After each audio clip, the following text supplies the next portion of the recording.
এই মহান গ্রন্থের তেলাওয়াত আমরা এতক্ষণ পর্যন্ত শুনলাম। ইনশাআল্লাহ লক্ষ্মীপুরের আমার প্রাণপ্রিয় ভাইরা সকলে কেমন আছেন? মন খারাপ? অনেক ভালো আছেন? প্রশংসা করবো কার? মাহফিলটা অনেক রাত হয়ে গেছে, আমি 1 ঘন্টা ইনশাআল্লাহ আল্লাহ তাআলা যদি তৌফিক দেন 1টা ঘন্টা আপনাদেরকে একটু কষ্ট দিতে যাচ্ছি। রাত 12টার বেশি কষ্ট দিব না ইনশাআল্লাহ। ইনশাআল্লাহ আর একটু দূরে পড়ি ইনশাআল্লাহ। এই 1টা ঘন্টা আমি চাই যে একটু আপনারা বসে যাবেন, খুব অল্প কথায় স্বল্প কথায় আপনাদেরও লাভ হয় আমারও লাভ হয় এমন কিছু কথা বলার চেষ্টা আমি করব ইনশাআল্লাহ। ইন্নাল হামদালিল্লাহ হামদান ইয়ালিকু বিজালালিহি ওয়া কামালিহি সুবহানাহু ওয়া তাআলা লাহুল হামদু ফিল উলা ওয়াল আখিরাহ ওয়া হুয়া আলা কুল্লি শাইইন কাদির। আল্লাহুম্মা ইন্না নুশহিদুকা ওয়া নুশহিদু মালাইকাতাক ওয়া হামালাতা আরশিক ওয়া জামিআ খালকিকা আন্নাকা আনতাল্লাহ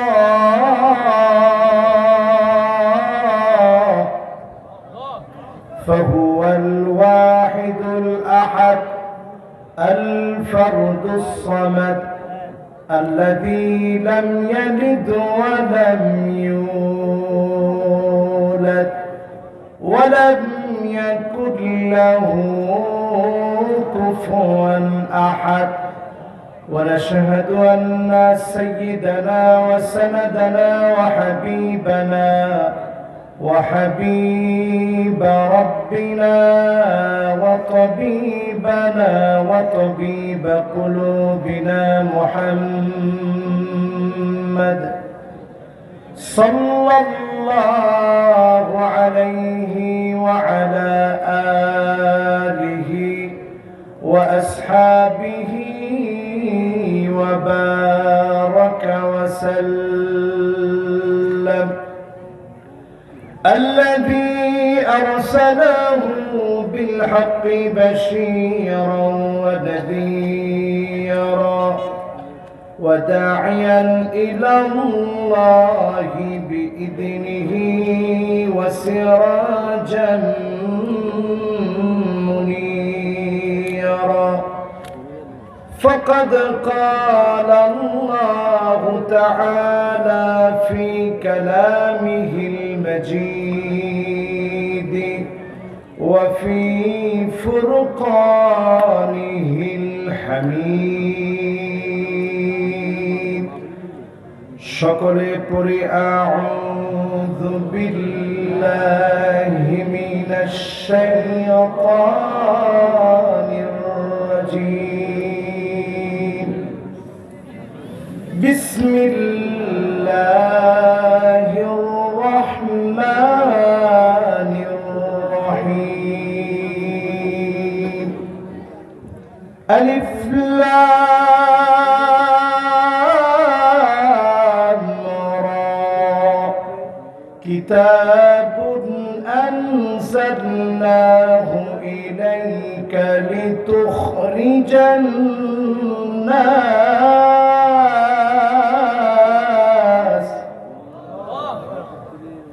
لتخرج الناس من الظلمات إلى النور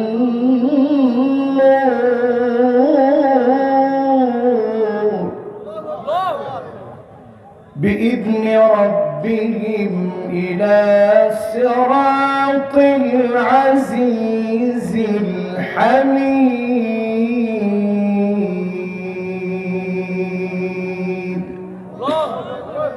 صدق الله العظيم وصدق رسوله النبي الكريم ونحن على ذلك من الشاهدين والشاكرين والحمد لله رب العالمين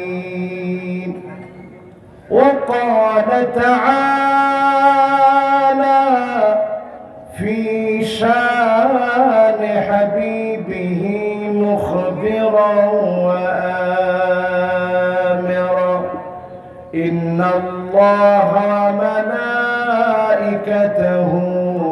يصلون على النبي يا أيها الذين آمنوا صلوا عليه وسلموا تسليما اللهم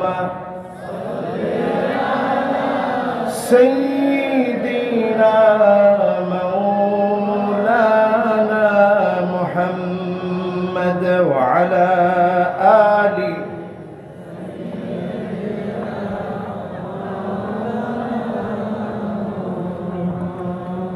ধন্য গো মা আমেনা ধন্য আপনার জিন্দেগি আপনার উদরে জন্ম নিলে দু জাহানের প্রাণের নবী আল্লাহুম্মা সাল্লি আলা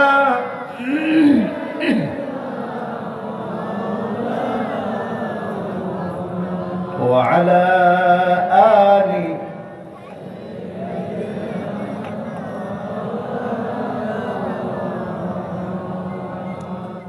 নহে সমাপ্ত কর্ম মোদের অবসর কোথা বিশ্রামের উজ্জ্বল হয়ে ফোটেনি আজ সুবিমল জ্যোতি তৌহিদের আল্লাহুম্মা সাল্লি আলা مولانا محمد وعلى آل مولانا محمد بلغ العلا بكماله كشف الدجى بجماله حسنت جميع خصاله صلوا عليه وآله আল্লাহ তাবারাকা ওয়া তাআলার আলিশান দরবারে শুকরিয়া আদায় করছি বিসমিহি তাআলা ওয়া বিতৌফিকিহি মিনাল্লাহি আযজা ওয়া জাল মাওলানা আব্দুল মান্নান রহমতুল্লাহি আলাইহি ইসলামিক ফাউন্ডেশনের উদ্যোগে আয়োজিত ঐতিহ্যবাহী ৪৫তম তাফসীরুল কোরআন মাহফিল দক্ষিণ মাগুরি কাজিরবাগ হালিমিয়া কমপ্লেক্স ময়দান ৯ নং উত্তর জয়পুর ইউনিয়ন চন্দ্রগঞ্জ লক্ষ্মীপুরের আজকের এই মোতাবাররক আয়োজনে হাদারাত আমন্ত্রিত মেহমান বৃন্দ, বিশেষ করে আজকের মাহফিলের সম্মানিত সভাপতি, সম্মানিত প্রধান অতিথি, মাহফিলের আলোচক বৃন্দ, যিনি এতক্ষণ আল কোরআন আল কারীম থেকে সুরলীল কণ্ঠে তেলাওয়াত শুনিয়েছেন, এমন সুন্দরভাবে তেলাওয়াত করেছিলেন, আমার কাছে মনে হচ্ছিল এটাই কোরআনের নূর, যেটা কোনো মিউজিক ছাড়া, মিউজিক দিলে মানুষের হৃদয়ের ভিতরে যন্ত্রণা তৈরি হয়, আর কোরআনের সুর শুনলে মানুষের হৃদয়ের ভিতরে নিঃসঙ্গতা দূর হয়ে যায়। আল্লাহু আকবার। আমার ভাই কারি আহমদ বিন ইউসুফ আল আজহারি বাংলাদেশের এক রত্ন, যিনি বাংলাদেশে নতুন একটা ধারা তৈরি করেছেন।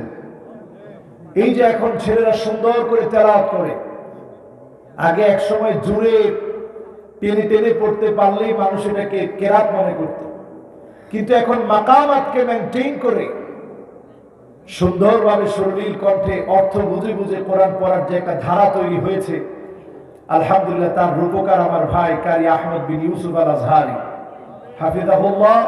আল্লাহ আমার ভাইকে কাবিলিয়াতের সাথে জাতির এই দায়িত্ব পালনের তৌফিক আল্লাহ দান করুন, করে আমিন।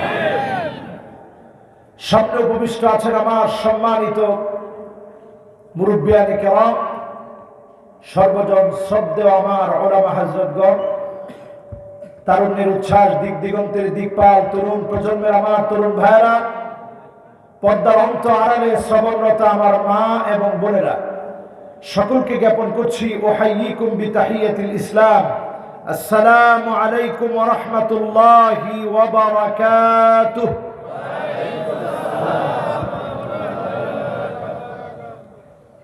সকলে কেমন আছেন? আবার শুনতে চাই, কেমন আছেন? যিনি ভালো রেখেছেন তিনি কি? আল্লাহর জন্য প্রশংসার আওয়াজ আসতে হয় না জোরে হয়?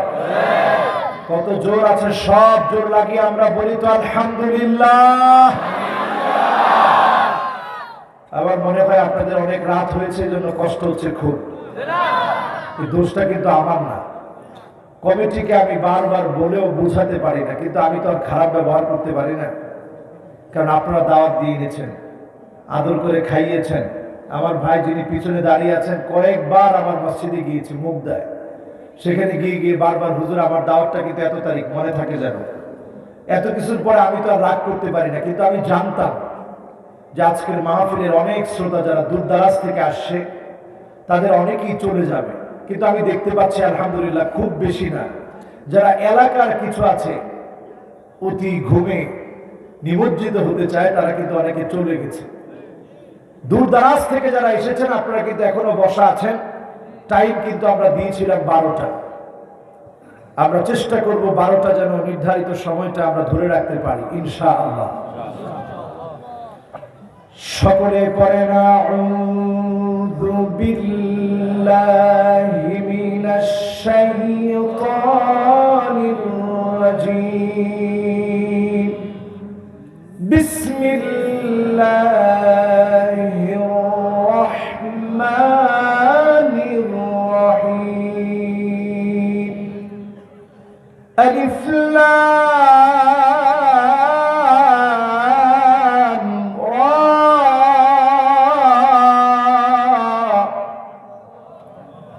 কিতাবুন আনজালনাহু ইলাইকা লিতুখরিজান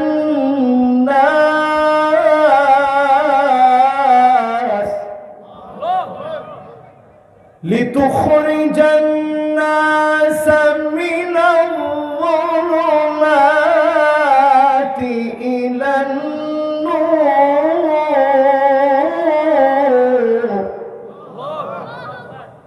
বিইذনি রাব্বিহিম ইলা সিরাতিল আজিজিল হামিদ।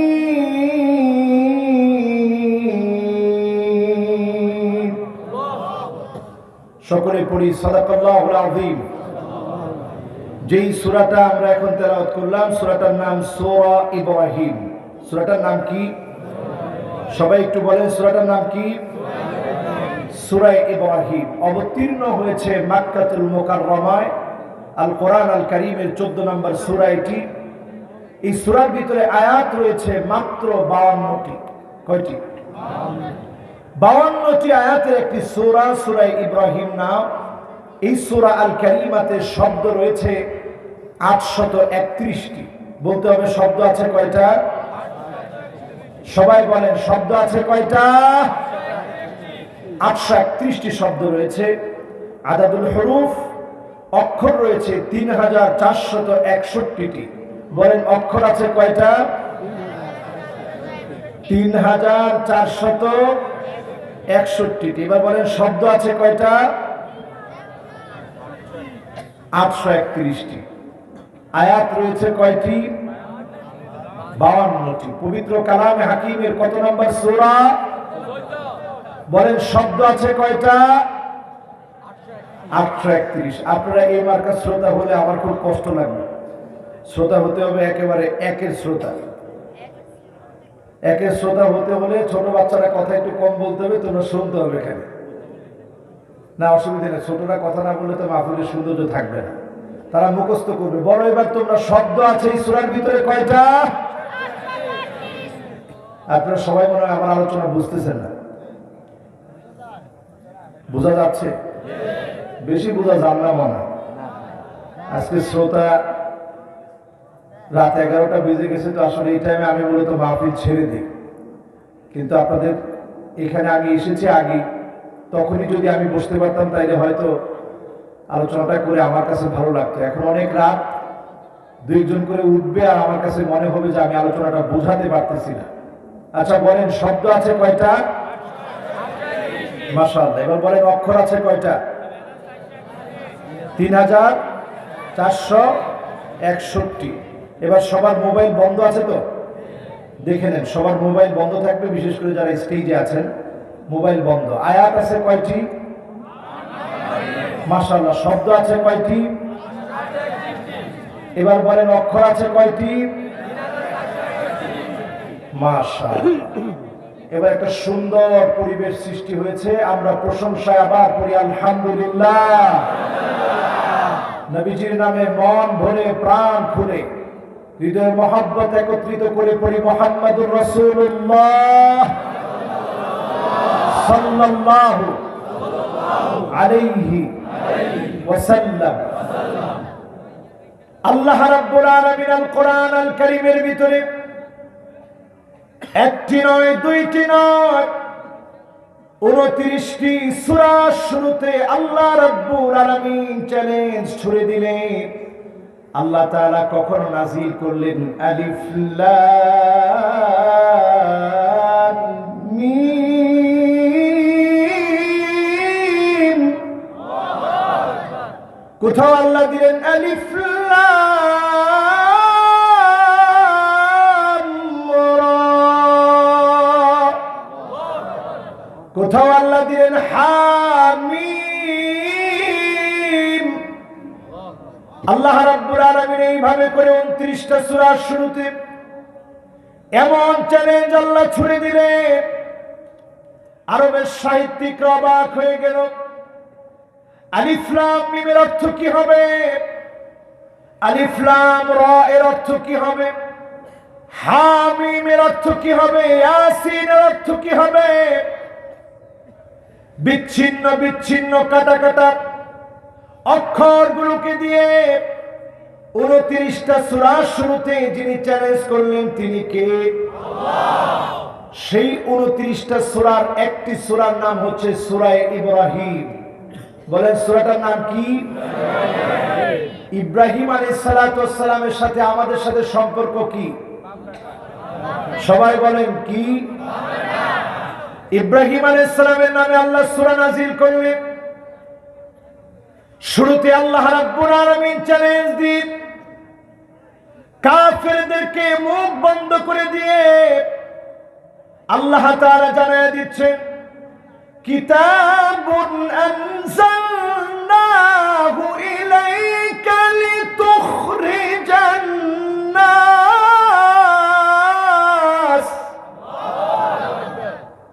এমন কিতাব আল্লাহ নাযিল করেছেন যেই কিতাব মানুষগুলোকে বের করে আনবে। আগেও বের করে এনেছেন, এখনো বের করে আনবে। আজকে থেকে যদি আপনি সিদ্ধান্ত নেন লিতুখরিজান নাস মিনাজ-যুলুমাতি ইলান-নূর, অন্ধকারগুলো ছেড়ে দিবে, আলোর দিকে আসবেন। কিতাব যদি মানেন, মুহূর্তে যিনি আলোর দিকে নিয়ে আসবেন তিনি কে? আল্লাহ। এখান থেকে এখন গুনে গুনে আমরা 4টা নসিহত শুরুতে আপনাদের জন্য পেশ করতে চাই। কয়টা? কষ্ট হচ্ছে আপনাদের? সবাই বলেন কয়টা? শব্দ জানি কয়টা আছে? মাশাআল্লাহ। এবার মনে হচ্ছে শ্রোতারা একটু লাইনে চলে আসছে। আরে মেয়ে একটু পিছনে তাকায় দেখেন, একজনের পা অসুস্থ, এই অসুস্থ পা নিয়ে পর্যন্ত মাহফিলে এসেছে। আল্লাহ ওনারে কবুল করুক, করে না। চিন্তা করছেন, যিনি অসুস্থ অবস্থায় এসেছে, সুস্থতার নিয়ামত যিনি আমাদেরকে দিয়েছেন তিনি কি? নিয়ামাতান মাকবুনুন ফীহিমা কাসীরুম মিনান নাস। অধিকাংশ মানুষ দুইটা নিয়ামত থেকে বঞ্চিত। দুইটা নিয়ামত অধিকাংশ মানুষ পায় না। এক নম্বর নিয়ামত আস-সিহ্হা, সুস্থতা যদি আপনি পেয়ে থাকেন, প্রতি মুহূর্ত শুকরিয়া আদায় করবেন যিনি আপনাকে সুস্থ রাখবেন, তিনি কে? দুই নম্বর আরেকটা নিয়ামত হচ্ছে আল-ফারাগ। আপনি যখন অবসর সময় পাবেন তখন আপনি সময়টাকে কাজে লাগান।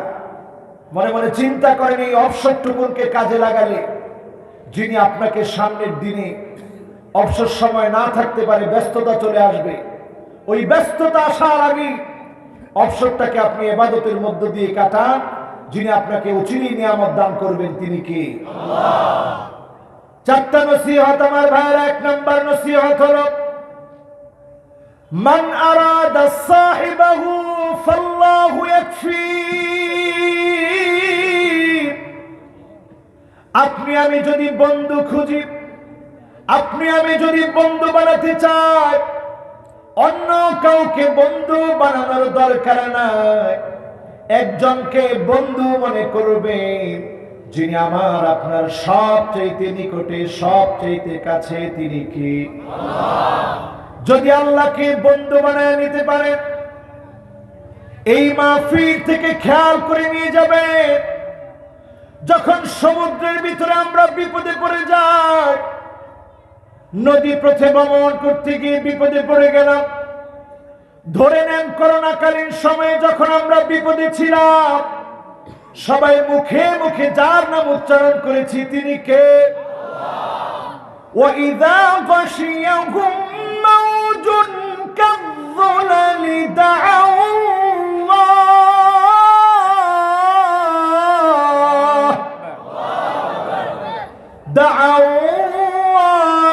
মুখলিসিনা লাহুদ্দীন।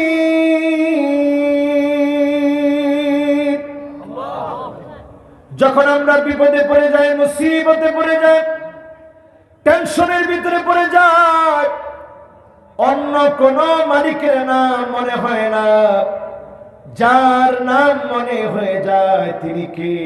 আল্লাহ। উরওয়া ইবনে যুবাইর একজন বিশিষ্ট তাবী ছিলেন। প্রতি রাত্রে তিনি 7.5 পারা কোরআন কারীম তেলাওয়াত করতেন। এত পরিমাণ আল্লাহকে ডাকতেন। উরওয়া ইবনে যুবাইর যখন একদিন দিমাশকে চলে গেলেন, বিখ্যাত এই তাবেঈ দিমাশকে চলে যাওয়ার পরে হঠাৎ করে ওনার পায়ের ভিতরে যন্ত্রণা শুরু হয়ে গেছে। পায়ের যন্ত্রণার জন্য যখন ডাক্তার দেখালেন, ডাক্তার বললেন আপনার পা কেটে ফেলে দিতে হবে, পায়ের ভিতরে পোকা হয়ে গেছে। উরওয়া ইবনে যুবাইর অবাক হয়ে গেলেন।